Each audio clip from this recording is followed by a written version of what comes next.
What's good, people? Thank you as always for passing by the channel. Much appreciated as always. Let's talk Josh Warrington for a few minutes. One of my fighters of the year for 2018. In fact, I only had Alexander Usyk above him in the rankings. I thought it was a tremendous year for Josh Warrington. And I think that even if he and his team sat down at the start of 2018 and planned out what could be their best year, I don't think it would have topped what he done in 2018. Two big wins against guys that he was ranked as underdog going in. Lee Selby obviously stripped him of the belt and then defended it against Carl Frampton. Not just that he won those fights, but the manner of the wins and the fact that it was two big events as well. The first one, Lee Selby, Ellen Road, obviously Josh Warrington's a Leeds fan, so that's massive for him. And then the second one, a few days before Christmas, a sold-out MEN Arena against Carl Frampton. So you had the Travelling Irish against the Leeds fans, crazy atmosphere, and he was victorious in both. So look, amazing year.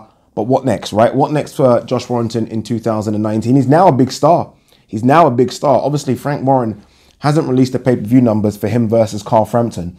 I don't expect them to be big just because of White Chisora. White Chisora got, what, just under 500,000. So I'm thinking around 150, which might not sound good. But again, when you think of the competition, it's not a bad number. 150,000 pay-per-view buys isn't something to laugh about. It's a good number, trust me. Especially when you think of the likes of Andre Ward versus Kovalev. I think the second one got like 80,000 pay-per-view buys. So 150,000 shouldn't be sniffed at. So what's next? The IBF have ordered that he face his mandatory, which is Kid Galahad. I don't think he takes this fight. It's funny because a few weeks ago I done a video saying he will take the fight because he's proud of the IBF belt and he isn't going to vacate it, especially against Kid Galahad. I'm now starting to change my opinion a bit on the subject. I think that he might vacate that belt, which is crazy, but I think he might. I think Josh Warrington's mindset now is that I'm going to chase big fights, right? If you like, he's had two domestic, and I mean domestic in terms of British fights against Lee Selby and Carl Frampton. And I think he's got his sights set fully on that American market, whether or not that means him traveling to America. And I do think his fans are crazy. I think they're Hatton-esque. They will travel. Or because he's the pay-per-view guy now and because he can fill out arenas, I wonder or not if he can attract the US guys to come over here. I don't think he looks at Kid Galahad as a big fight. I really don't think he looks at it as a big fight. And I think he looks at it as, and he won't admit this deep down, but I think it's not worth the risk. I don't think it's worth the risk. He will get a good split on it. 75-25, the normal split. It will be on pay-per-view. BT will chuck it on pay-per-view. So look, he's destined to make good money. But I just wonder if he looks at someone like an Oscar Valdez, who's unbeaten, who's a world champion, and thinks that's a bigger fight. And I think those are the fights that get him going. Fights that he's perceived as the underdog. And I think those are the fights that get the juices flowing. And I just think it's a bigger fight. I think him versus Oscar Valdez for a world title. Remember, that's what was on the table. The winner of Carl Frampton versus Josh Warrington was going to fight Valdez.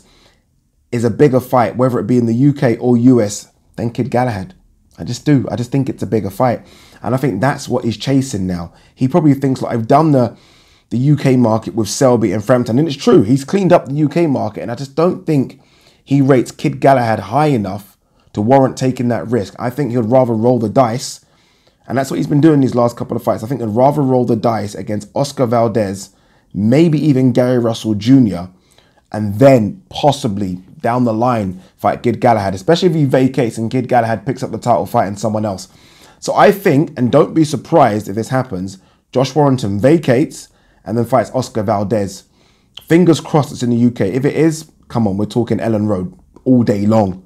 Ellen Road, pay-per-view, crazy atmosphere. And I think that's what he wants. I think that's what he wants more than defending it against Kid Galahad. And financially, I don't know which one will be bigger. Remember, Oscar Valdez will be a voluntary, so you can negotiate. It's what you bring to the table. Kid Galahad will be a mandatory, so you're probably looking at a 75-25 split. But Oscar Valdez, does that do bigger numbers? I don't know. I don't know. There's something about big domestic British fights that do good numbers. But is this a big domestic British fight? That's the thing. I don't know if it is. So again, don't be shocked if he vacates. I think he will. Purse bids are scheduled, I think, in the next 2 or 3 weeks. And it'll be very interesting to see what he does in between then. I have a feeling he vacates and fights Valdez for the world title rather than fight Kid Galahad and defend his IBF. Let me know what you think. Peace.